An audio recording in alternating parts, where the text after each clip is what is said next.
Assalamualaikum warahmatullahi wabarakatuh. Selamat siang semuanya. Bagaimana kabar rekan-rekan mahasiswa di sini? Saya harap semua dalam kondisi yang sehat walafiat, selalu berpikir positif dan optimis, dan stay at home. Oke ya. Baik, hari ini kita akan membahas mengenai materi mata kuliah strategi pemasaran. Materinya adalah saluran pemasaran. Secara garis besar, saluran pemasaran itu menceritakan bagaimana sebuah perusahaan itu dia menghantarkan barang jadi yang tadinya dia berupa barang mentah atau bahan mentah menjadi barang jadi, itu dihantarkan kepada konsumen, gitu ya. Oke, langsung aja kita langsung masuk ke slide untuk menjelaskan apa sih itu saluran pemasaran. Baik ya. Baik, kita masuk slide bagian pertama, yaitu mengenai merancang dan mengelola saluran pemasaran terintegrasi. Pentingnya saluran pemasaran. Kita baca sama-sama ya. Agar berhasil dalam penciptaan nilai, dibutuhkan penghantaran nilai yang berhasil pula. Pemasar perlu memperhatikan segmentasi pelanggan dan mempelajari keseluruhan rantai pasokan atau supply chain yang hubungkan bahan mentah, komponen, dan barang manufaktur menuju ke segmen pelanggan yang berbeda-beda. Oke, jadi begini ya.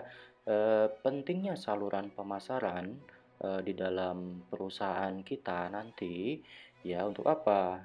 Di sini kita akan membicarakan mengenai rantai pasokan atau supply chain, di mana perusahaan kita kan memang orientasinya selain profit bisa juga non profit ya. Semuanya pasti ada tujuan masing-masing ya. Jadi setiap perusahaan itu dia pasti akan mengolah yang tadinya dia berupa bahan mentah, lalu dia menjadi barang jadi, gitu ya. Oke, pada saat dia mengolah menjadi dari bahan mentah menjadi barang jadi, nah di sini kan masalahnya barang jadinya itu mau kita jual kemana, seperti itu ya. Nah jadi eh, makanya pentingnya saluran pemasaran itu adalah supaya kita nanti sebagai manajer di bidang pemasaran, ya terutama di bidang distribusi, mengetahui pada saat bahan mentah itu kita peroleh, ya, yang pertama bahan mentah itu kita peroleh dari siapa, dari supplier mana, dari alam mana, gitu ya. Lalu setelah itu kita mengolahnya di perusahaan kita. Pada saat telah menjadi barang jadi, kita bisa mendistribusikan barang maupun jasa kita kepada konsumen sesuai dengan segmen konsumen atau segmen pelanggan yang kita pilih, gitu ya. Slide selanjutnya menjelaskan mengenai definisi dari saluran pemasaran. Oke, apa sih definisi dari saluran pemasaran? Definisi saluran pemasaran adalah sekelompok organisasi yang saling bergantung dan terlibat dalam proses pembuatan produk atau jasa. Di sini produknya masuknya barang ya, barang atau jasa yang disediakan untuk digunakan atau dikonsumsi oleh pengguna akhir. Itu menurut Kotler, ya Philip Kotler. Jadi saluran pemasaran itu adalah ada sekumpulan gitu ya, beberapa organisasi di mana dia ini memang membantu suatu perusahaan itu untuk apa? Untuk memproses pembuatan produk ya yang tadinya bahan mentah menjadi barang atau jasa yang jadi. Sehingga produk tersebut disampaikan ya atau didistribusikan kepada pengguna akhir untuk dikonsumsi. Oke, lalu ada beberapa perantara ya. Maksud perantara di sini adalah organisasi-organisasi eh, yang tercakup di dalam saluran pemasaran. Yang pertama ada pedagang, ya, lalu ada agen dan ada fasilitator. Oke, apa sih definisi pedagang? Jadi di pedagang itu ya seperti pedagang grosir, ada pedagang eceran, ya, di mana dia ada yang untuk pedagang ini ada yang untuk dijual kembali, ya, atau mungkin dijual kembali itu maksudnya dijual kepada pedagang lagi untuk dibisniskan, atau ada juga di mana dia ini pedagang, di mana dia menjual produknya untuk dikonsumsi oleh konsumen akhir, gitu ya. Lalu ada agen. Oke, agen itu atau kita sebut ada istilah lagi, ada broker, lalu perwakilan produsen, agen penjualan, ya, di mana dia itu mencari pelanggan dan melakukan negosiasi atas nama produsen, tapi tidak memiliki hak atas barang. Contohnya apa? Ya, contohnya seperti ini. Misalkan kamu punya distributor apa ya, susu misalnya begitu ya, atau kamu adalah distributor dari produk Unilever. Nah, posisi kamu adalah sebagai agen dari Unilever, gitu ya. Jadi kenapa? Jadi si Unilever itu memberikan kepercayaan kepada kamu ya untuk diberikan barang dari Unilever. Nah, setelah itu kamu diberi tugas untuk apa ya? Kamu tugasnya adalah menjual barang-barang tersebut, seperti itu ya. Tapi di lain pihak kamu nggak memiliki barang-barang yang dari Unilever kan ya. Tapi kamu diberi kepercayaan oleh Unilever untuk menjualkan produk-produk dari keluaran pabrik Unilever. Nah, itulah yang disebut agen. Ya, agen salah satunya juga ada distributor, atau mungkin contoh lain kamu adalah eh, apa namanya, dealer dari motor ya, motor Honda atau Yamaha. Nah, masalahnya dari pabrik itu kan tidak langsung menjual kepada konsumen akhir ya. Nah, dari pabrik itu harus melalui distributor dulu, ya, melalui agen dulu atau dealer dulu. Kenapa? Ya nanti untuk mempermudah dari sisi pemasarannya juga, dari sisi pendistribusian juga, gitu ya. Jadi dari pabrik motor itu akan diberikan kewenangan untuk menjual kepada agen, yaitu berupa dealernya, seperti itu ya. Nah, dealer motor nanti dia itu akan menjual langsung kepada konsumen akhir. Nah, oleh karena itu dealer itu disebut juga sebagai agen. Oke, lalu ada fasilitator. Nah, apa itu fasilitator? Yaitu fasilitator itu adalah perusahaan transportasi atau gudang independen, bank, agen periklanan, ya, yang membantu dalam proses distribusi. Tetapi dia tidak memiliki hak atas barang juga dan tidak menegosiasikan pembelian atau penjualan. Nah, jadi contohnya gini ya, misalkan kamu adalah pelaku dari pedagang atau jual beli secara online, ya. Nah, di sini ada fasilitatornya, terutama apa? Ya, sekarang kamu barang yang kamu punya, gitu ya, itu nggak bisa langsung kamu kirimkan dengan kamu sendiri, kecuali dengan COD ya. Nah, di sini kamu butuh fasilitator. Ya, ada perusahaan di bidang transportasinya. Siapa itu? Ya, misalkan perusahaan-perusahaan ekspedisi ya. Contohnya, kamu memakai JNE, JNT, Wahana, gitu ya, atau mungkin kantor pos, seperti itu. Nah, itu dia itu sebagai fasilitator antara produk kamu dengan si konsumen akhir. Lalu ada gudang independen. Nah, sekarang gudang independen seperti ini contohnya ya. Misalkan kamu adalah seorang importir, atau ya importir dari produk yang ada di Singapura, misalnya apa ya, misalnya produk pakaian seperti itu ya. Nah, pada saat kamu barang yang ada di Singapura itu dikirim ke Indonesia, kan kamu ibaratnya kamu tidak punya tempat ya untuk menyimpan di mana seperti itu ya. Nah, kamu butuh jasa yang lain, yaitu namanya gudang, ya, gudang independen. Untuk apa ya? Untuk fungsinya untuk menyimpan barang-barang kamu sementara sebelum terjual, gitu ya. Nah, itu adalah gudang independen. Lalu salah satu contoh lagi adalah bank. Kenapa bank? Bank adalah salah satu organisasi yang membantu kamu juga, terutama dari sisi permodalan. Ya, sekarang misalkan perusahaan kamu ini kebetulan kekurangan modal untuk apa namanya, operasional. Nah, sekarang misalkan kamu tidak memiliki modal dari dana pribadi, bank adalah salah satu solusi bagaimana kita mendapatkan fasilitas pembiayaan atau pinjaman modal tersebut. Nah, makanya bank itu adalah suatu fasilitator antara perusahaan kamu terhadap konsumen juga nanti ya. Karena apa? Karena nanti produknya itu otomatis bank yang modalin, kita produksi, produk jadi, lalu produk itu akan kita kirimkan kepada konsumen untuk dikonsumsi. Seperti itu ya. Oke, untuk selanjutnya kita ngebahas mengenai sistem saluran pemasaran. Oke ya, berhubung mungkin di videonya ada bagian tulisan yang terpotong, jadi saya mohon kalian juga bisa melihat langsung dari PPT yang sudah saya lampirkan di Google Classroom ya. Oke, jadi sistem saluran pemasaran ini yaitu definisinya adalah sekelompok saluran pemasaran tertentu yang digunakan oleh sebuah perusahaan. Oke ya. Nah, di sistem saluran pemasaran ini itu ada dua strategi, yaitu strategi dorong atau push, dan satu lagi adalah strategi tarik atau pull. Nah, bagaimana sih perbedaan antara keduanya? Ini ya. Jadi strategi dorong itu adalah kita bisa lihat gambar. Jadi situ ada produsen, lalu ada perantara distribusi, dan ada konsumen. Oke ya, kita lihat bahwa ada arah panah dari produsen ke perantara distribusi, lalu perantara distribusi ke konsumen. Nah, itu artinya apa? Artinya begini, jadi produsen itu dia kan tadi memproduksi dari bahan mentah menjadi barang jadi, seperti itu ya. Nah, strategi dorong itu ya untuk kita hubungan dengan saluran pemasaran, itu adalah jadi barang jadi yang diproduksi oleh produsen itu kita melakukan penjualan melalui perantara distribusi dulu seperti itu ya. Nah, makanya arahnya dia dari produsen ke perantara distribusi.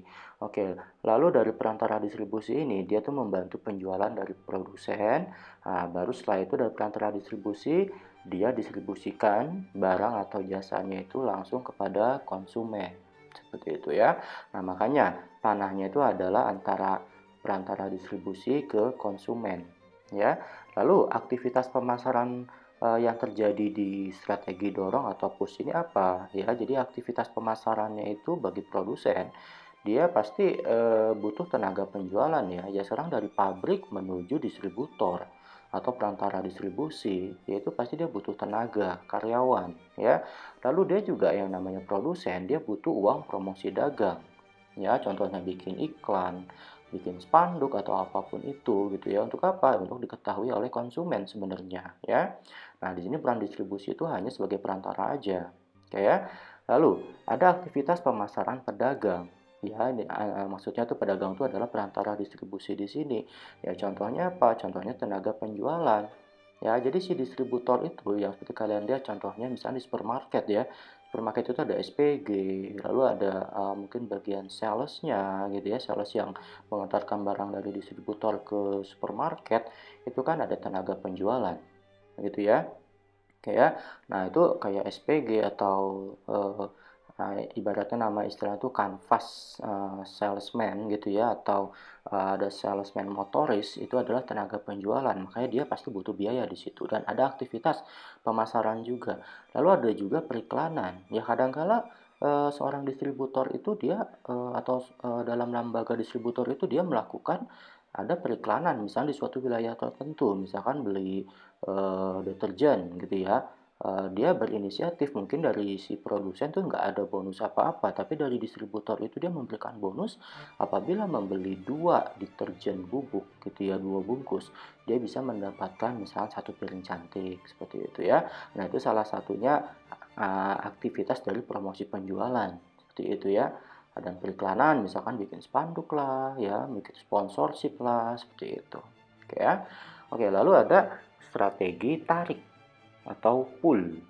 Oke ya, strategi tarik atau pull itu ini agak terbalik seperti yang barusan ya. Jadi produsen tadi kan dia mendorong barangnya ke perantara distribusi ya.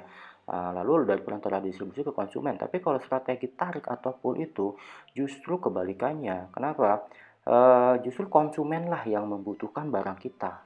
Ya, jadi kita lihat dari konsumen dulu sekarang lihat ya. Jadi konsumen itu dia memberikan arah panah ke perantara distribusi.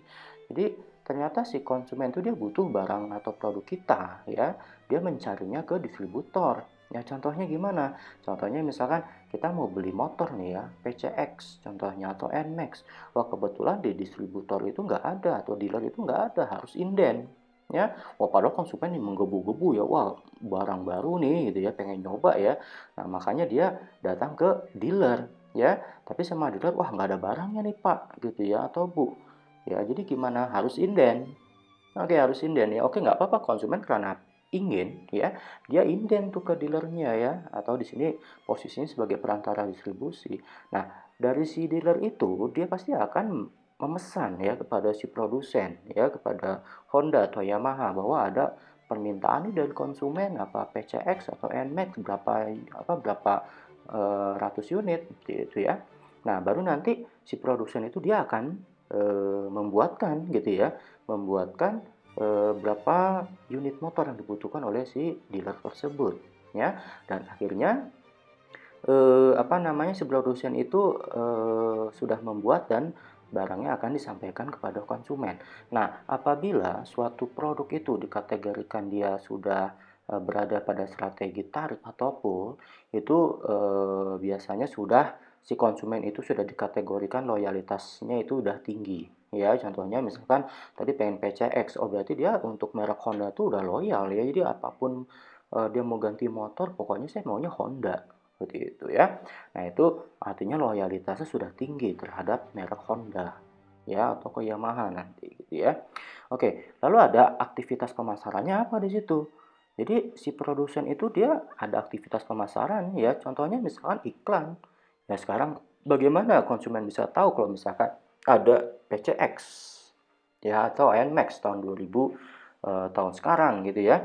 Oh ternyata ada iklannya ya di TV atau mungkin di koran atau surat kabar atau media lainnya gitu ya. Nah, lalu ada promosi penjualan ya, contohnya lagi misalkan ada pameran ya di mall-mall atau mengikuti pameran otomotif. Nah, itu pasti butuh biaya dan itu ada aktivitas pemasaran di situ. Gitu ya. Nah, itu aktivitas pemasaran yang untuk strategi tarik. Oke, selanjutnya ada istilah saluran pemasaran hibrida. Jadi intinya apa sih saluran pemasaran hibrida itu?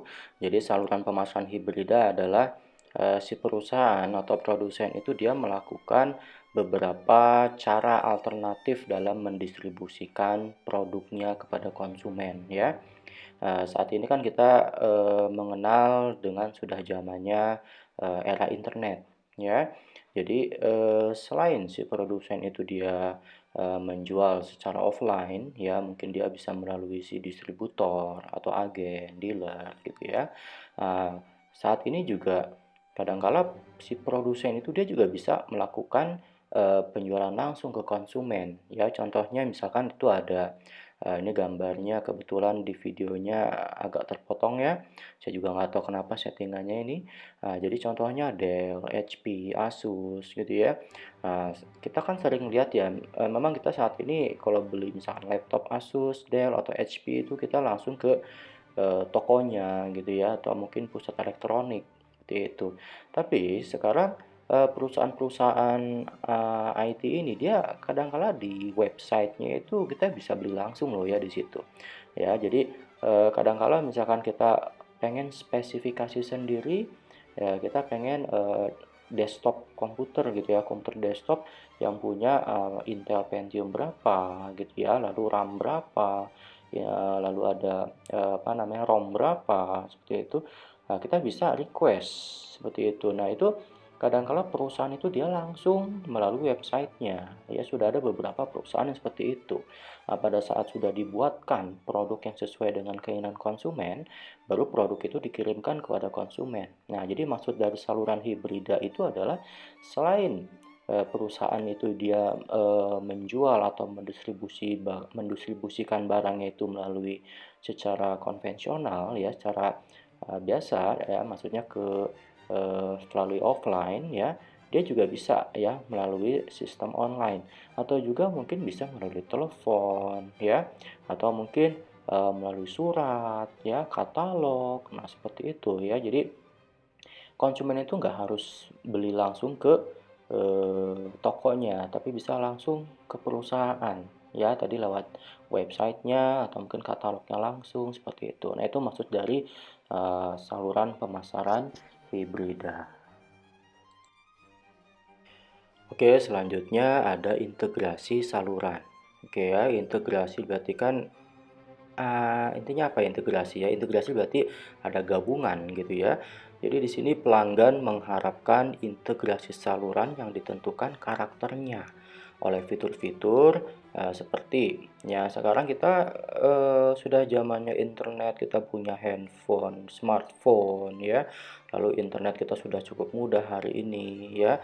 Jadi kemampuan untuk memesan produk secara online dan memilihnya di lokasi eceran yang nyaman. Jadi selain kita bisa beli ke toko, ya kita nggak usah pergi kemana-mana ya, ibaratnya bisa secara online. Apalagi sekarang kita harus social distancing ya, atau kita harus stay at home. Jadi ya kita bagaimana caranya gitu ya, untuk bisa mendapatkan produk yang kita inginkan ya salah satu caranya adalah dengan secara online. Oke ya, dan memilihnya di lokasi eceran yang nyaman ya. Oke, contohnya seperti ini. Misalnya barang itu nggak mungkin dikirimkan gitu ya melalui ekspedisi yang ada saat ini, tapi barang itu mungkin kita harus mengambil ya, mengambil di mana? Ya mungkin harus ada ke dealer lah atau mungkin ke agen mana gitu ya. Oke, jadi itu bisa disesuaikan dengan lokasi kita ya. Jadi lokasi eceran yang nyaman tuh di mana? Oh, misalkan kita di wilayah Cimahi, ya udah kita cari agennya ada di mana di Cimahi untuk bisa dapatin produk itu, gitu ya.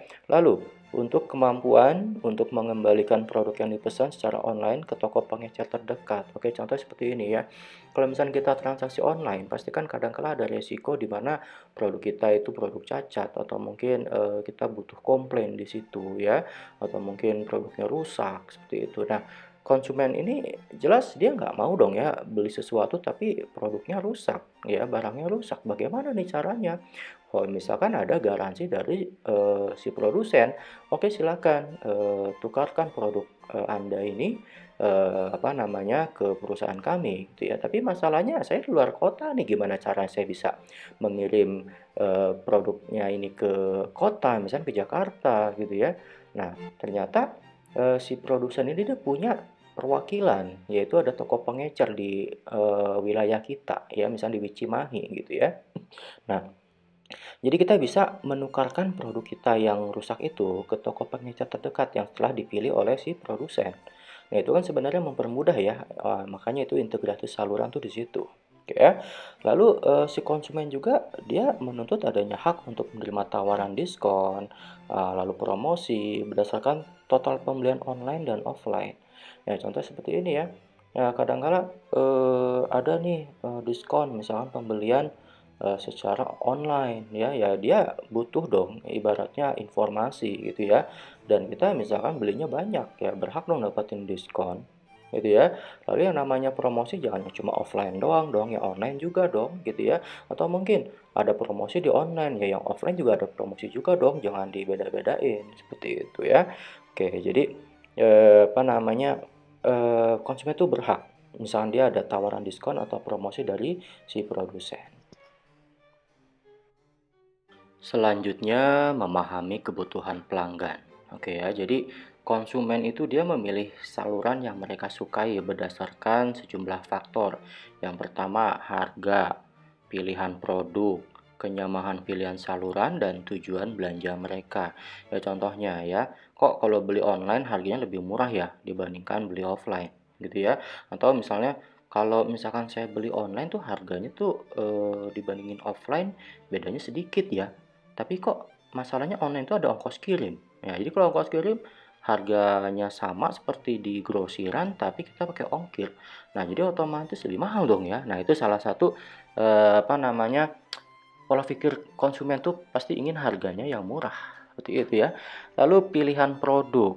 Ya, oke, pilihan produk kadang-kala kita datang ke toko ya, ke grosir. Aduh, nggak ada ini nih ya produk yang kita mau. Nah, tapi kalau secara online pasti ada gitu ya. Tapi kalau misalkan kita berpikir, ah nggak masalah kok, maksudnya di toko offline juga, kenapa? Misalkan contohnya baju ya, kalau secara online saya nggak bisa nyobain ya, nanti kok kecilan atau kebesaran gimana ya.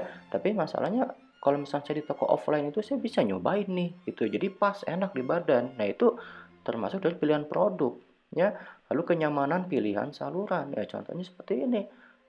Aduh kalau saya sih kalau misalkan beli coklat mendingan langsung aja deh ya ke pabriknya, memang bisa. Oh ada tuh ternyata apa di sekeliling pabrik itu ada jual ya yang jual UKM-UKM yang memang coklatnya kiloan. Nah, kenapa? Harganya murah dibandingkan kita beli ke toko. Berarti kan itu ibaratnya ya, tapi memang reject sih gitu ya. Tapi ibaratnya nggak masalah sih buat saya, yang penting kan rasa dan harganya lebih murah. Nah, berarti otomatis kan dia nggak, si pabrik itu dia nggak membutuhkan saluran pemasaran ya, tapi langsung ke UKM gitu ya, langsung ke eceran. Jadi harga lebih murah. Lalu tujuan belanja. Ya, tujuan belanja gimana? Ya, tujuan belanja saya sih, saya karena sekarang posisinya dalam posisi lockdown, misalnya kayak gitu ya. Ya, penting saya jangan keluar rumah. Ya, dengan cara apa? Ya udahlah online aja lah, biarin aja lah. Saya pakai Gojek atau Grab gitu ya, atau via ekspedisi supaya apa? Supaya saya aman gitu ya. Oke. Lalu ada 4 kategori pembeli nih. Ya, yang pertama pembelanja berdasarkan kebiasaan. Oke ya, pembelanja berdasarkan kebiasaan seperti tadi. Contohnya, saya kalau beli baju, kalau nggak nyobain kayaknya kurang klop, ya. Nah, itu kebiasaan dia ya. Atau mungkin saya, misal membeli sayuran atau beli daging atau ikan atau apapun itu gitu ya. Kalau misalnya saya tidak memegangnya secara langsung, sepertinya kok kurang gimana gitu ya, kurang greget gitu ya. Nah, itu adalah kebiasaan mereka. Ya, jadi kalau misalnya nggak megang produknya, kayaknya bukan beli itu ya. Kita kayak membeli kucing dalam karung justru ya. Nah, tapi ya kalau misalkan generasi milenial sekarang itu, sekarang udah ada smartphone, mudah, kita bisa membandingkan harga yang murah gitu ya dengan berbagai toko. Ya, kenapa kita mesti repot-repot datang ya? Nah, itu termasuk kebiasaan ya. Oke, lalu yang kedua, pencari kesepakatan bernilai tinggi. Ya, contoh seperti itu. Saya kalau beli online memang murah sih, tapi kalau di grosir ya paling bedanya cuma 500 atau 1000 rupiah. Tapi masalahnya di online itu ada ongkir, gitu ya. Nah, gimana tuh? Nah, kita akan berpikir kan, yang nilainya lebih tinggi mana nih? Mending beli ke grosir atau via online? Nah, tapi sekarang online juga ada yang bebas ongkir, tapi minimal pembelian 50.000. Nah, coba dipikirkan, mana yang lebih bernilai tinggi? Oke ya. Lalu yang tiga, pembelanja yang mencintai keragaman. Oke, ya kalau misalnya kita tipe yang ibaratnya kita sering senangnya tuh kalau belanja itu sambil melihat-lihat gitu ya, sambil pokoknya pengennya yang komplit, kayaknya kok barang kok cuma itu-itu doang kayaknya bosen ya gitu ya. Ya kita pengen punya beberapa pilihan dong gitu ya, nggak cuma satu pilihan. Nah itu berarti kita termasuk pembelanja yang mencintai keragaman. Lalu ya empat kategori pembeli yang keempat adalah pembelanja dengan keterlibatan tinggi. Nah seperti tadi ya, saya atau kita mau beli sayur, mau beli baju, ya, atau membeli apapun barangnya, kalau kita tidak megang, kayaknya kurang greget, gitu ya. Nah, itu apa? Berarti kita harus terjun langsung kan. Nah, makanya kita termasuk dengan pembelanja dengan keterlibatan tinggi. Oke, selanjutnya slide mengenai fungsi anggota saluran pemasaran. Oke ya, di sini nanti saya minta kalian baca PPT saya. Ya, ada beberapa fungsi dari anggota saluran pemasaran. Jadi anggota saluran pemasaran itu siapa aja? Ya tadi ya, contohnya ada agen, ya distributor, lalu ada fasilitator seperti itu ya. Nah, salah satu fungsinya misalkan dia mengumpulkan informasi tentang pelanggan potensial dan pelanggan saat ini, lalu mengenai pesaing, ya, lalu serta pelaku dan kekuatan lain dalam lingkungan pemasaran. Jadi, istilahnya apabila kita pengen membuat suatu analisa SWOT, Strength, Weakness, Opportunity, dan Threat, ini salah satu fungsinya dari anggota saluran pemasaran. Nanti mereka akan memberikan informasi kepada kita, seperti itu ya. Oke, selanjutnya kalian baca sendiri di rumah apa aja fungsinya. Selanjutnya mengenai fungsi dan aliran saluran. Oke, apa sih fungsinya dari saluran pemasaran itu? Fungsinya adalah menggerakkan barang dari produsen ke konsumen. Ya, tadi si produsen itu dia mengolah bahan mentahnya menjadi barang jadi, ya. Jadi saluran pemasaran ini dia fungsinya apa? Ya barang jadi itu dia akan kita distribusikan ke konsumen. Nah, itu fungsi saluran. Oke ya. Lalu ada 3 jenis aliran dari saluran pemasaran, yaitu ada aliran aktivitas ke depan, ada aliran aktivitas ke belakang, dan ada yang dua arah. Ya, nanti di slide selanjutnya akan dijelaskan jenis-jenis dari aliran akses ke depan, ke belakang, dan dua arah. Selanjutnya ada 5 contoh aliran saluran pemasaran. Oke ya. Yang pertama ada aliran fisik. Nah, kalau kita lihat panahnya ya, itu termasuk aliran ke arah depan ya. Nah, kenapa? Sekarang kita lihat ya, dari pemasok sampai ke pelanggan ya. Nah, kita lihat posisi pemasok lalu produsen dan pelanggan ya.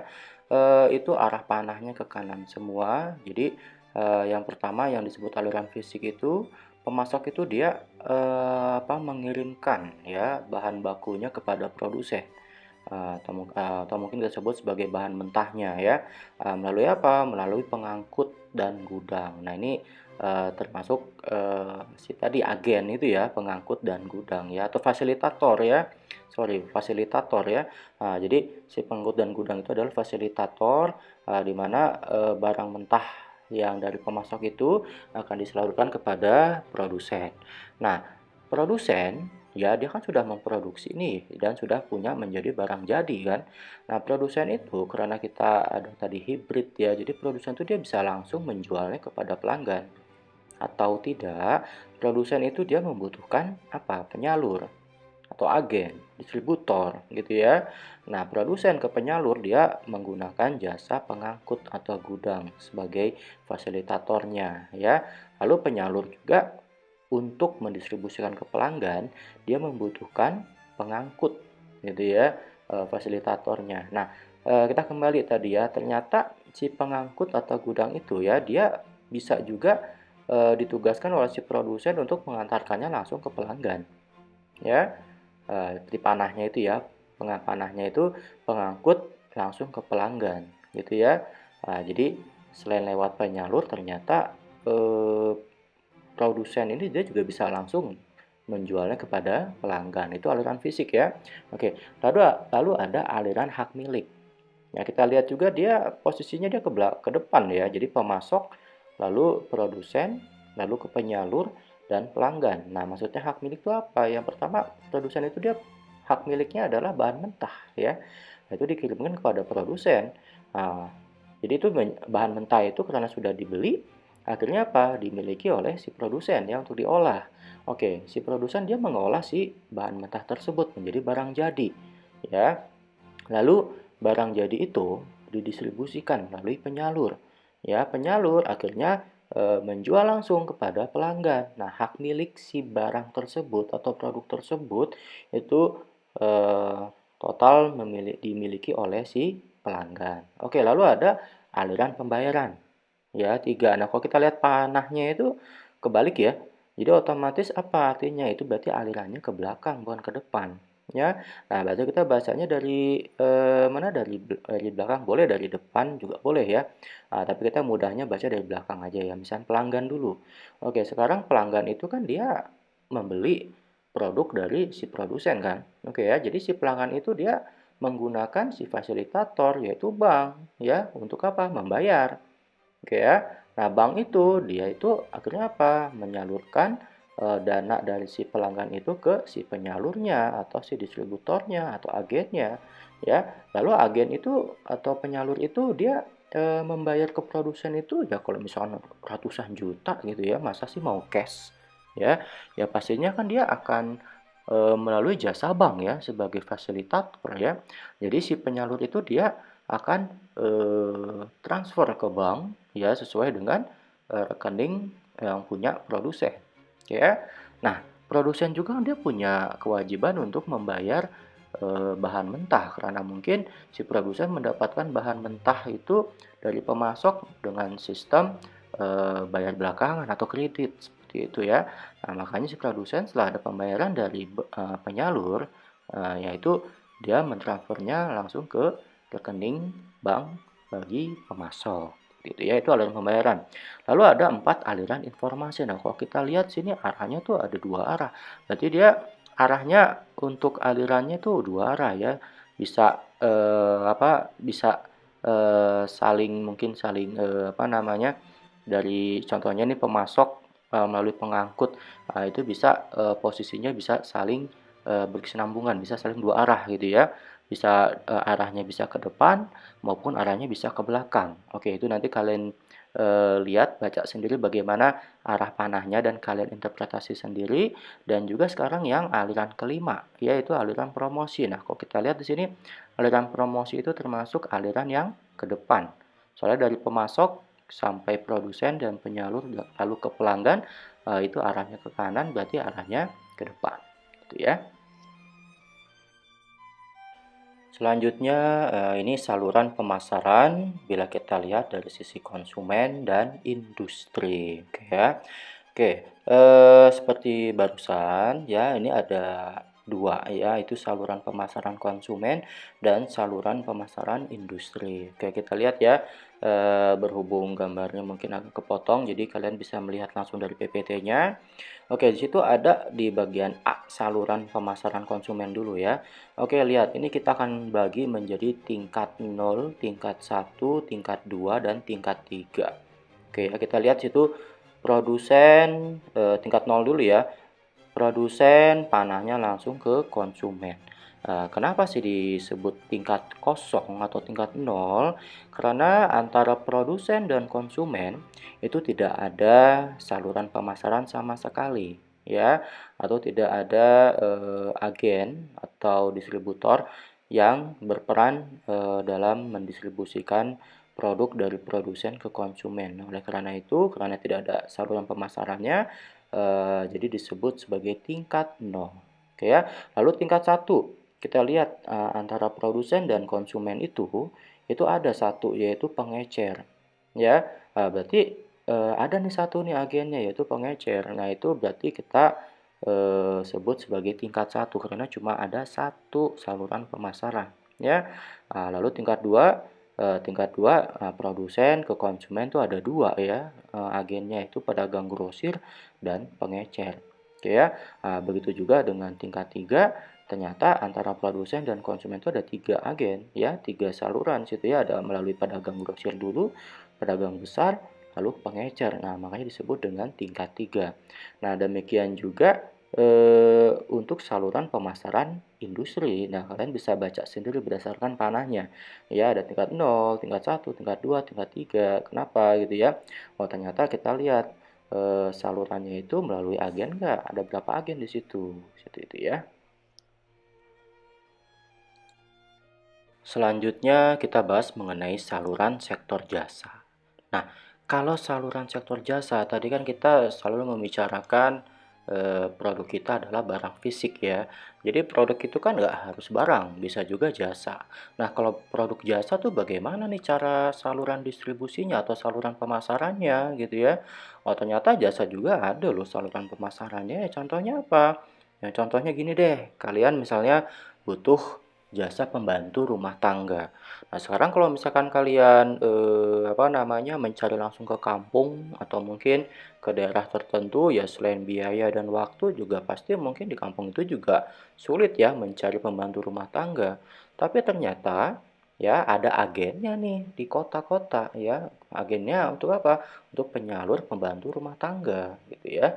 Itu salah satunya saluran pemasaran di sektor jasa. Ya, karena pembantu rumah tangga itu dia memberikan jasanya ya untuk beberes di rumah, contohnya seperti itu. Lalu misalkan lagi ada konsultan, konsultan pajak, psikolog, nah seperti itu ya. Apa namanya, ya sekarang dia mungkin nggak bisa langsung memasarkan dirinya langsung gitu ya. Tapi ternyata ada beberapa agen ya yang mungkin apa namanya membantu dia untuk menjual produk jasanya ya. Ya contohnya misalnya eh, apa namanya, waktu tempat saya bekerja, saya dulu di konsultan di psikologi ya, ada beberapa agen ya yang menjual produk jasa dari eh, apa namanya, produk konsultan psikologi ini gitu ya. Jadi selain si perusahaan atau si produsen konsultan psikologi ini dia melakukan penjualan langsung, tapi ternyata ada beberapa agen yang membantu ya, membantu apa? Membantu penjualan produk ini. Nah, itu adalah saluran dari sektor jasa.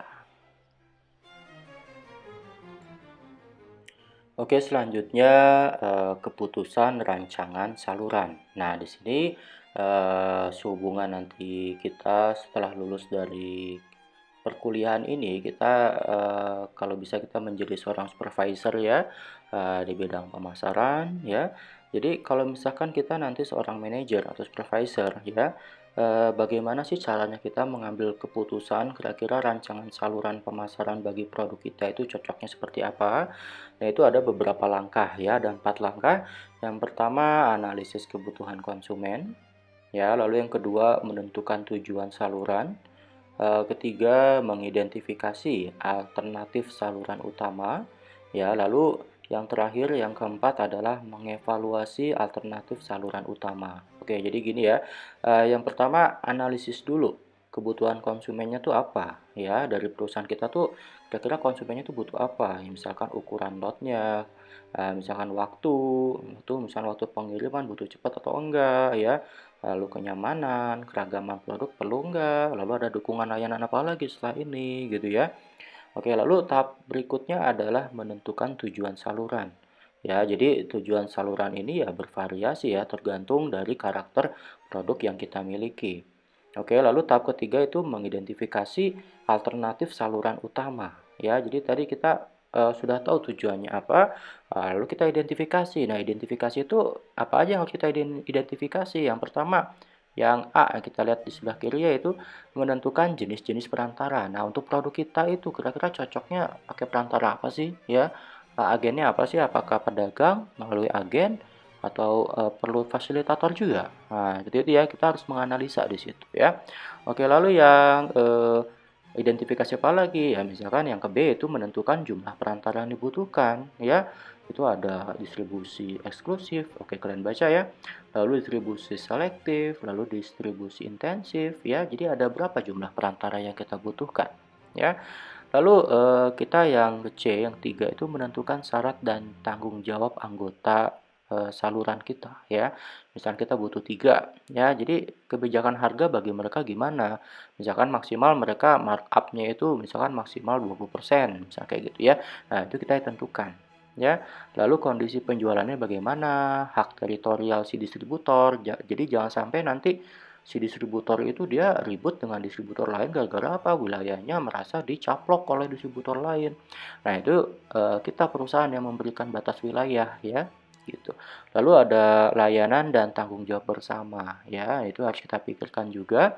Oke, setelah kita mengidentifikasi ketiga hal tersebut, kita laksanakan ya, salurannya kita butuh berapa, lalu setelah terlaksana kita evaluasi nih alternatifnya itu kira-kira gimana ya. Jadi apa namanya, terutama kita harus mengevaluasi dari sisi kriteria ekonomi, lalu ada kendala apa gitu ya, lalu secara adaptif gimana ya, apakah perlu penyesuaian lagi atau gimana, seperti itu ya.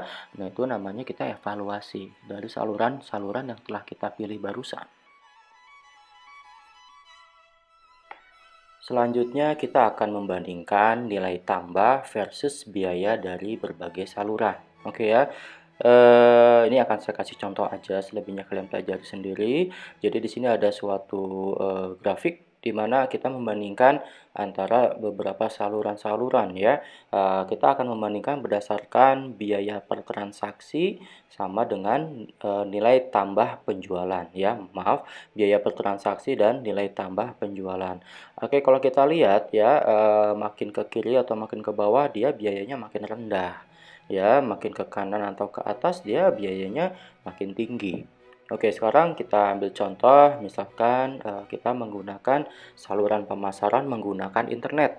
Ya, sekarang biaya per transaksi ya mungkin karena mungkin apa namanya, bila kita bandingkan dengan ada sales gitu ya, tenaga penjualan, kalau internet ya biaya per transaksinya otomatis ya nggak besar ya. Kenapa? Karena ya mungkin orang tuh hanya butuh kuota saat ini ya. Jadi biaya transaksinya nggak besar gitu ya, makanya rendah dia. Lalu nilai tambah penjualan gimana? Ya karena mungkin biayanya rendah ya, jadi cuma mengandalkan cara online aja ya. Jadi bisa kita kategorikan nilai tambah penjualannya juga rendah ya. Nah, berbeda dengan ya apa namanya, kita melalui tenaga penjualan ya. Nah, tapi masalahnya biaya transaksi untuk tenaga penjualan itu kita menggunakan karyawan bagian sales gitu ya. Pasti kita butuh menggaji mereka, kita butuh ada, fasilitas untuk mereka gitu ya. Nah, berarti biaya per transaksinya itu juga pasti lebih tinggi ya dibandingkan dengan menggunakan internet aja, karena tidak membutuhkan tenaga penjualan, oke ya. Lalu tenaga penjualan kalau dari nilai tambah ya karena kita dibantu gitu ya oleh orang yang menjualkan, otomatis penjualannya pasti akan lebih tinggi, diasumsikan seperti itu ya. Nah, kita lihat di situ apa namanya, kalau internet, pemasaran jarak jauh itu contohnya melalui telepon gitu ya, mungkin melalui email, lalu ada toko eceran itu apa namanya, itu disebut dikategorikan saluran pemasaran langsung. Kenapa? Karena dari produsen itu dia bisa langsung ke konsumen akhir gitu ya. Tapi kalau melalui distributor, lalu ada rekanan, lalu tenaga penjualan, apa namanya, itu berbeda lagi. Kalau distributor dan rekanan itu dia salurannya tidak langsung karena dari produsen itu harus melalui perantara dulu ya, atau melalui, agen dulu gitu ya. Lalu kalau tenaga penjualan itu dia salurannya penjualannya langsung. Kenapa? Karena dari produsen dia produknya itu dijual langsung oleh tenaga penjualan ya, makanya disebut saluran penjualan langsung. Oke, selanjutnya ini integrasi saluran pemasaran untuk grid hibrida. Ya, seperti kita ketahui tadi, hibrida itu dia bisa melalui penjualan secara langsung maupun secara tidak langsung ya. Jadi bisa melalui misalkan online atau mungkin melalui tenaga penjualan atau mungkin kita bisa melalui perantara. Nah, kolom yang ada di bawah itu atau yang ada di slide itu hanya menceritakan bagaimana sih cara kita mengukur untuk hibrida itu seperti apa ya, hanya perlu kalian ketahui aja. Jadi ya kita bisa membandingkan antara vendor dan pelanggannya.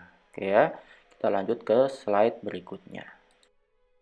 Sekarang kita masuk ke praktik pemasaran e-commerce. Karena seperti kita ketahui bahwa saat ini zamannya sudah menggunakan internet. Jadi otomatis kita bisa menggunakan saluran pemasaran kita melalui sistem online. Oke, jadi apa sih yang dimaksud dengan e-commerce? Jadi e-commerce itu adalah perusahaan atau situs yang menawarkan layanan untuk bertransaksi atau memfasilitasi penjualan produk dan jasa secara online. Oke, sekarang kita sudah familiar yang namanya Shopee, Bukalapak, Tokopedia, Blibli gitu ya, Lazada dan lain sebagainya gitu ya. Itu salah satu dari jenis dari perusahaan e-commerce ya, atau mungkin Asus, Samsung dia menjual langsung ya melalui websitenya apabila kita membutuhkan laptop atau smartphone ya, nggak perlu langsung ke toko, tapi kita bisa langsung beli melalui websitenya. Nah, itu yang dimaksud dengan e-commerce. Oke, selanjutnya pembagian dalam e-commerce. Oke ya, dalam pemasaran, e-commerce itu dibagi menjadi dua, yaitu ada e-purchasing dan e-marketing. Apa sih perbedaannya? Jadi e-purchasing itu adalah memutuskan membeli kebutuhan dari berbagai pemasok online. Itu definisi dari e-purchasing. Lalu ada e-marketing, yaitu e-marketing adalah usaha untuk memberitahu, mempromosikan, dan menjual produk atau jasa lewat internet. Oke, lalu ada tiga aspek kunci bagaimana kita bisa sukses pada transaksi online ya. Yang pertama, interaksi pelanggan dengan situs web. Oke, kadangkala kita kalau misalkan kita mau membeli sesuatu, lalu kita menggunakan fitur chat di situ, menanyakan ketersediaan produk lah, atau mungkin ada informasi yang ingin kita butuhkan ya. Tapi si penjual itu dia tidak merespon kita dengan cepat gitu ya, nggak ada interaksinya ya. Namun pada saat kita sudah beli terlanjur ternyata barang nggak ada atau mungkin barang diganti dengan produk yang lain sehingga salah kirim sehingga menimbulkan komplain gitu ya. Justru itu interaksinya jadi tidak efektif ya. Jadi kuncinya yang pertama itu interaksi pelanggan dengan situs web itu harus bagus ya. Baik antara pembeli dan penjual itu harus saling apa namanya, berinteraksi bagus ya, harus saling respon ya. Lalu yang kedua tentang pengiriman produk. Oke, mungkin di beberapa situs dia membolehkan si penjual itu mengirimkan produk paling lama 4 hari. Tapi perlu diingat bahwa yang namanya pembeli ya. Jadi dia misalkan menginginkan suatu barang berarti kan dia butuh cepet kan sebenarnya ya, ya nggak selalu cepet sih gitu ya, cuma, mengharapkan barang itu cepet sampai. Kenapa? Karena dia ingin mencoba, ingin mengkonsumsi gitu ya, nggak sabar gitu. Nah, makanya faktor pengiriman produk itu penting ya, jangan sampai ibaratnya, apa namanya, kok ini bisa sampai seminggu, 2 minggu nggak nyampe padahal dari Indonesia. Oke, kalau misalkan dari luar negeri sih nggak masalah ya. Misalkan dia mengirim produk dari, Amerika ya, kita misalnya belanja di Amazon seperti itu ya, atau dari Cina gitu ya. Ya kita maklum lah karena itu dari luar negeri butuh proses yang panjang. Oke, misalkan waktunya seminggu lebih ya nggak masalah karena kita paham. Tapi ini masalahnya kita beli misalkan dari di satu kota gitu ya. Nah di satu kota itu ibaratnya kenapa mesti harus seminggu? Ya nggak? Ya mendingan kita beli langsung ke tokonya langsung, saat itu juga kita dapat. Nah itu, jadi, masalah pengiriman produk ini kalau untuk transaksi online itu sangat perlu diperhatikan, ya. Oke, lalu yang ketiga, kemampuan mengatasi masalah ketika terjadi masalah. Oke, saya pribadi saya sering ya, bukan sering ya, maksudnya udah beberapa kali, terjadi permasalahan ya, terhadap, transaksi jual beli, baik itu saya sebagai penjual maupun saya sebagai pembeli. Oke, nah di sini, seperti kita ketahui bahwa penjual itu memang harus merespon segala komplainan, ya, komplainan dari si pelanggan. Perlu kita ingat, apapun kesalahan pelanggan, jangan sampai kita ibaratnya justru lebih mengecewakan lagi si pelanggan. Karena apa? Ingat, word of mouth, ya. Word of mouth negatif tuh lebih cepat tersebar dibandingkan word of mouth positif, ya, dan akan lebih banyak menyebarkan dibandingkan positif, gitu ya. Dan pada saat kita bisa menghandle komplain dari pelanggan, ya, itu, apa namanya, pelanggan itu yang tadinya kecewa mungkin dia akan berubah menjadi, apa namanya, berubah menjadi empatinya tuh jadi, "Oh ya, dia sudah berusaha kok menangani komplain saya, berarti ya bagus-bagus aja deh tokonya," gitu ya. Nah, perlu diingat ya kalau misalnya kita sebagai pelaku, penjual online di suatu situs transaksi online, itu ada fitur bintang, ya, ada fitur penilaian pelanggan terhadap toko kita. Nah, pada saat pelanggan itu memberikan bintangnya kurang dari 3 atau mungkin, berkomentar negatif, itu jatuh toko kita, ya. Jatuh, toko kita, perusahaan kita ini. Kenapa? Ya nanti itu ibaratnya seperti menceritakan kepada orang lain bahwa, "Wah ini dia tokonya nggak bagus nih," gitu ya, "komplain saya nggak di-follow up." Seperti itu ya. Oke, saya punya pengalaman ceritanya gini. Waktu itu saya udah pernah cerita masalah jaket ya, saya beli jaket winter. Oke ya, saya minta warna abu-abu, tapi ternyata dikirimnya warna biru. Loh ya kan pasti salah dong, ya.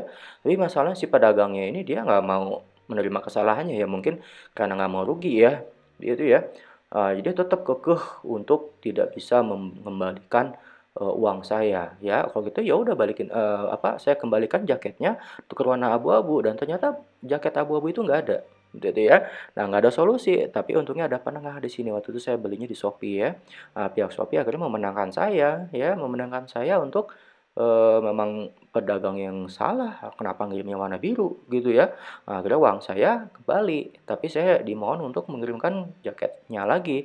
Ya, saya inisiatif baik, saya kirimkan, akhirnya uangnya kembali, gitu ya. Oke, baru-baru ini, saya juga mengalami transaksi yang, gagal juga ya. Saya membeli buku untuk anak-anak saya, ya. Saya beli buku ada 2 ensiklopedia, yang pertama ada dinosaurus dan yang kedua ada, apa namanya, dunia bawah laut, ya. Tapi ternyata yang dikirim cuma dunia bawah laut, ya. Loh, kan saya komplain dong, ya. Nah, apa namanya, setelah saya komplain ternyata ini toko tuh dia memang responnya kurang, ya kita kembali lagi tadi yang ke satu, interaksi pelanggannya itu kurang gitu ya. Nah, jadi gimana ya, kok nggak dijawab-jawab komplainannya. Sampai suatu saat, ya karena dia nggak merespon dalam waktu 4 hari, otomatis uang saya yang untuk buku dinosaurus ya kembali lagi. Itu ya.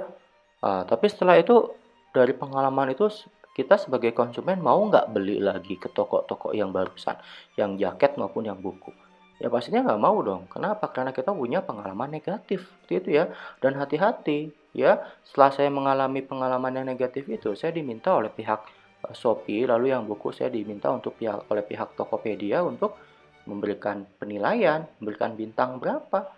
Nah, saya berhak dong memberikan nilai misalkan bintangnya 1. Coba kalian bayangkan, bagaimana toko kita? ya. Usaha kita apabila konsumen itu hanya memberikan penilaiannya bintang 1 gitu ya, atau memberikan penilaiannya yang negatif, kan pasti akan dibaca oleh konsumen lain kan, berdampak nggak sama penjualan kita nanti selanjutnya? Nah, coba dipikirkan ya.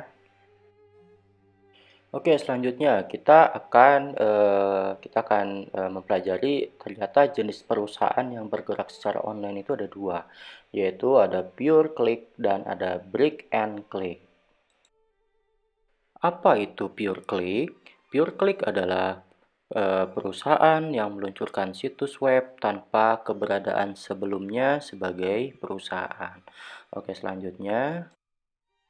Oke, lalu jenis-jenis perusahaan pure click itu apa aja? Yang pertama ada mesin pencari, yaitu seperti kita ketahui mesin pencari ada Google, ada Yahoo, ada Axios, dan lain-lain ya. Lalu ada penyedia layanan internet, ada situs dagang, ya contohnya situs dagang itu Shopee, Tokopedia, Bukalapak, Blibli, dan lain sebagainya ya. Atau Amazon, atau mungkin tadi ya langsung misalkan HP, Dell, Asus, Samsung dia punya langsung toko online-nya ya. Lalu ada situs transaksi, situs konten, lalu ada situs penggerak juga. Oke, lalu apa sih keunggulan dan kelemahan dari Pure Click? Ya, yang pertama keunggulan Pure Click itu dia harganya transparan. Ya, sekarang kita lihat di Shopee, Tokopedia, kita bisa lihat ya harganya berapa sehingga kita bisa membandingkan antara satu toko ke toko lain ya. Lalu yang kedua keunggulannya nggak memerlukan toko ya. Kita nggak perlu sewa ruko atau sewa los di pasar atau kita sewa jongko gitu ya. Jadi nggak memerlukan toko, kita hanya perlu apa, kuota aja kalau internet itu ya. Lalu yang ketiga dapat dijangkau oleh konsumen jarak jauh. Oke ya, sekarang namanya barang mungkin kalau toko itu komplit di Jakarta. Lalu bagaimana kalau misalnya orang Papua ingin membeli barang-barang yang harus beli dari Jakarta? Masa harus datang dulu ke Jakarta? Ya, nah makanya Pure Click ini punya keunggulan. Kenapa? Karena ternyata bukan hanya untuk wilayah Pulau Jawa aja, tapi ternyata seluruh pulau bisa mengakses barang-barang yang ada di Jakarta terutama ya. Dan nggak hanya di Indonesia aja, kita bisa beli barang-barang yang ada di luar negeri juga, gitu ya. Oke, itu keunggulan Pure Click. Tapi di lain pihak, Pure Click ini punya kelemahan ya. Yang pertama, terkadang kurang mendapatkan kepercayaan karena sifat toko tidak ada fisiknya. Nah, ini mungkin sebagian orang akan merasa, aduh saya ngerasa takut ditipu nih gitu ya. Kenapa? Karena kadang-kala toko fisik itu membuat percaya konsumen juga ya. Misalnya, ini toko fisiknya di mana ya? Misalnya toko emas gitu ya. Oh ada nih, misalnya di mana di Cimahi, di mana di Pasar Cimindi, misal kayak gitu ya atau di Cikini, Jakarta. Nah, seperti itu. Oh, di mana toko apa namanya? Oh, toko Jakarta, misalnya kayak gitu ya. Berarti si konsumen itu akan lebih percaya. Tapi masalahnya kalau misalnya kita tanya, ada toko fisiknya nggak? Oh, nggak ada Pak, Bu, gitu ya. Kebetulan kita hanya jualan online aja. Oke, mungkin ada sebagian orang yang bisa percaya, tapi ada juga yang nggak percaya. Daripada nggak ada toko fisiknya, saya khawatir ketipu nih, mendingan nggak usah deh. Nah, kayak gitu ya, itu kelemahannya. Lalu ada rawan terkena kejahatan cyber. Oke ya, rawan terkena kejahatan cyber ya seperti di internet itu ya banyak sekali yang, penipuan-penipuan melalui internet ya. Misalnya minta transfer duluan tapi barang nggak datang gitu ya. Jadi hati-hati ya, misalnya via Instagram, misalnya beli kosmetik ya, atau, apa namanya, berhubung saya ternak kucing, pernah teman saya itu dia beli kucing katanya dari Pekanbaru, katanya harganya murah setengah harga gitu ya, yang tadinya kucing harganya 3,5 juta jadi 1,5 juta, dia percaya gitu aja ya, dia transfer lah tuh uang 1,5 juta, tapi kucingnya tak kunjung datang. Nah itulah, itu rawan kejahatan cyber ya, jadi harus hati-hati. Jadi memang kita harus bisa memilah-milah mana yang dapat dipercaya dan mana yang tidak dapat dipercaya. Nah, oleh karena itu, di setiap situs e-commerce tadi ya, Tokopedia, Shopee, Bukalapak itu ada fitur penilaian pelanggan, ada fitur bintang ya. Nah, itu fungsinya apa? Fungsinya untuk si pelanggan tuh bisa melihat si kredibilitas si toko itu seperti apa. Nah, fungsinya buat apa? Supaya pelanggan percaya sehingga yang namanya kejahatan cyber itu bisa diminimalisir. Oke, selain tadi pure click, ada brick and click. Ya, jadi dapat dikatakan perusahaan ini menggunakan internet hanya sebagai saluran distribusi tambahan, gitu ya. Oke, kadangkala para agen ini mereka komplain kepada si produsen, kenapa sih kok jualnya langsung ke konsumen, lalu apa fungsinya kami sebagai perantara, gitu ya. Jadi untuk apa namanya meminimalisir adanya apa namanya, persinggungan antara agen dengan si produsen, maka si produsen itu dia bisa menggunakan e-commerce dengan click and click ya. Jadi tetap ada internet karena memang tuntutan zaman saat ini memang diharuskan adanya internet, tapi ya gitu ya. Tapi perusahaan break and click ini dia tercipta karena adanya kekhawatiran ya bahwa penjualan online itu akan menyebabkan konflik ya, terutama konflik saluran antara pengecer dengan si produsennya sendiri ya, terutama secara online ya. Jadi mereka si produsen apa namanya, si agen ini gitu ya, si pengecer atau mungkin si perantara ini dia akan ibaratnya akan komplain gitu ya ke produsen, ngapain kita jualin kalau ternyata di internet lebih murah gitu ya. Nah jadi solusi dari si produsen begini, oke yang namanya promosi itu kan perlu kan ya, apalagi sekarang zamannya internet ya, contohnya apa ya yang mudah ya, oke gini deh, contohnya motor, mobil ya, kalian bisa melihat motor tahun terbaru nih gitu ya, tahun ini, misalkan PCX gitu ya, atau NMAX ya, ada apa namanya, produk baru nih yang tahun apa, keluaran terbaru dengan modifikasi di bagian mana, seperti itu ya. Nah, itu kan perlu disampaikan kepada si konsumen ya. Perlunya kenapa? Ya ternyata ada penambahan fitur loh, gitu loh ya di tahun yang ini gitu ya dibandingkan tahun sebelumnya. Nah, itu perlu diberitahukan. Apakah itu distributor memberitahukan kepada konsumen? Itu pasti membutuhkan biaya yang besar bagi distributor. Nah, ini adalah tugas si produsen, ya tugas si Honda atau Yamaha atau produk yang lain gitu ya. Untuk apa? Untuk mempromosikan. Nah, mempromosikan itu salah satunya bisa via internet, online, via YouTube, ya, via Instagram atau media sosial lainnya, via websitenya, seperti itu ya. Lalu kita membuat iklan di situs-situs berita atau apapun itu, gitu ya. Nah, itu kan kita butuh internet, ya. Nah, itu artinya kalau kita pakai internet berarti secara online. Tapi bedanya kalau click and click itu, kita nggak melakukan penjualan di situ. Ya, bisa sih kita melakukan penjualan, tapi nanti yang mengeksekusinya adalah para distributor kita atau agen kita ya. Misalkan ada penjualan, saya pernah nih beli sepeda ya untuk anak saya ya, merek Polygon ya.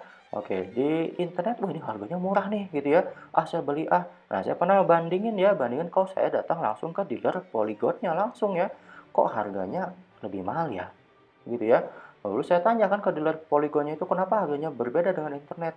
Ya sekarang namanya toko dia pengennya labanya lebih besar dong ya. Nah, tapi karena dia oh di internet berapa? Oh sekian gitu ya. Nah, jadi mau nggak mau ya dia harus mengikuti harga internet karena dari sisi persaingan juga kan gitu ya. Tapi di lain pihak kalau misalnya kita beli di internet gimana? Bisa gitu ya. Saya tanya gitu ke tokonya yang Polygon itu. Ini kalau misalnya saya beli di internet kira-kira sama nggak barangnya seperti yang di sini? Oh sama aja Pak, cuma nanti yang mengirimkan barangnya itu ya kami, seperti itu, gitu ya. Jadi si produsen itu dia memang tetap menjualkan, tapi nanti akan dieksekusikan oleh si perantaranya, gitu ya. Nah itu apa namanya perbedaan dari break and click dan pure and click. Baik, selanjutnya ini ada beberapa strategi perusahaan ya, terutama yang mengambil, apa ya, aliran atau apa ya, jadi, perusahaan untuk break and click ya, bukan pure and click. Oke, yang pertama, menawarkan merek atau produk yang berbeda di internet ya.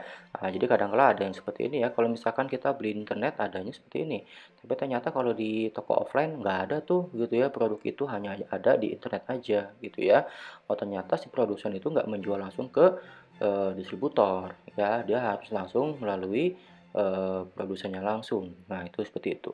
Lalu ada yang kedua, komisi yang lebih tinggi kepada mitra offline. Nah seperti tadi ya, saya beli sepeda anak saya merek Polygon, kalau di internet saya harganya lebih murah, lumayan loh selisihnya bisa sekitar 300-400 ya. Lalu kenapa kalau di dealer Polygonnya dia lebih mahal ya? Nah untungnya saya melek internet ya, saya tahu gitu. Jadi saya bisa komplain tuh ke tokonya. Kenapa nih di internet harganya cuma sekian, tapi kalau di sini kok harganya lebih tinggi. Nah, jadi kan otomatis, oh iya Pak, itu kebetulan kalau itu barang langsung dari pabrik. Kalau dari kita kan ada biaya lagi untuk biaya pengiriman untuk apa. Nah, itu salah satu alasan. Tapi sebenarnya toko itu ya, dia menjual dengan harga tinggi karena ada komisi ya yang lebih tinggi kepada mitra offline. Seperti itu ya. Oke, lalu yang tiga ya, mengambil pesanan dari situs tetapi menyuruh pengecer mengirimkan dan menagih pembayaran. Oke ya. Oke, jadi seperti tadi ya, kamu bisa misalnya memesan motor NMAX ya atau PCX di situs tersebut. Tapi nanti kamu akan diarahkan untuk mengambil motor kamu nanti di dealer mana sesuai dengan domisili kamu. Seperti itu ya. Oke, seperti itu. Atau mungkin kamu membutuhkan apa ya, misal multi level ya, misalkan Tupperware atau mungkin perusahaan Oriflame seperti itu ya. Kamu lihat di websitenya, wah ada produk ini, oh saya pengen beli parfum atau body lotion lah atau apa. Nah, tapi dari apa namanya perusahaan vendornya itu dia mengarahkan, oke silakan nanti kita barang bisa langsung diambil di stokis mana seperti itu. Oke ya. Lalu sekarang, apa sih keunggulan maupun kelemahan dari Brick and Click ya? Oke, keunggulan dulu dari Brick and Click yang pertama ya, itu solusi distribusi penjualan sesuai dengan zaman globalisasi. Oke ya, jadi zaman sekarang kayaknya lebih baik pakai perantara deh, pakai agen deh, seperti itu ya. Oke, lalu yang kedua mengurangi biaya pembukaan gerai baru. Oke, sekarang udah ada agen kok yang menjualkan produk kita, kenapa kita harus bikin cabang, misalnya kayak seperti itu ya. Oke, lalu dapat dijangkau oleh konsumen jarak jauh. Oke, kita bisa menggunakan internet, lalu kita ada perantara-perantara ya, agen-agen barusan seperti itu ya. Apa namanya, agen-agen itu dia membuka dari Sabang sampai Merauke. Jadi kita secara produsen tuh nggak harus buka cabang langsung gitu ya, tapi ada si agen-agen itu gitu ya yang apa yang menjualkan produk kita. Nah, itulah keunggulan dari Brick and Click. Lalu apa kelemahannya? Kelemahan dari Brick and Click itu yang pertama, kalau tidak terintegrasi dengan baik akan membuat perusahaan sulit fokus pada saluran distribusi. Jadi di sini butuh manajemen yang baik ya, pengelolaan yang baik gitu ya. Lalu yang kedua, perusahaan harus membagi tanggung jawab terhadap saluran distribusi yang lain. Jangan sampai kanibalisme. Ya seperti tadi ya, kita ada dua distributor tapi dalam satu wilayah. Wah, itu jadi konflik tuh ya gitu ya. Jadi kita harus apa namanya harus memikirkan dua kali nih bagaimana nih saluran distribusinya apakah sudah adil atau belum terhadap si distributor-distributor yang lain gitu ya. Jangan sampai nanti oh itu wilayah saya gitu ya. Jadi saya berhak di situ. Nanti malah jadi konflik, jadi ribut, malah jadi perusahaan mikir dua kali gitu ya. Wah, konflik ya otomatis kan harus menengahkan kita-kita lagi kan, bukan si distributor itu lagi gitu ya. Karena peraturan itu kita yang buat nantinya. Seperti itu. Oke, ini adalah slide saya yang terakhir. Mudah-mudahan belum pada bosan ya mendengarkan saya mengajar dan membaca dari slide-slide yang sudah ada. Oke, sekilas mengenai m-commerce. Apa sih m-commerce itu? M-commerce adalah mobile commerce. Oke ya.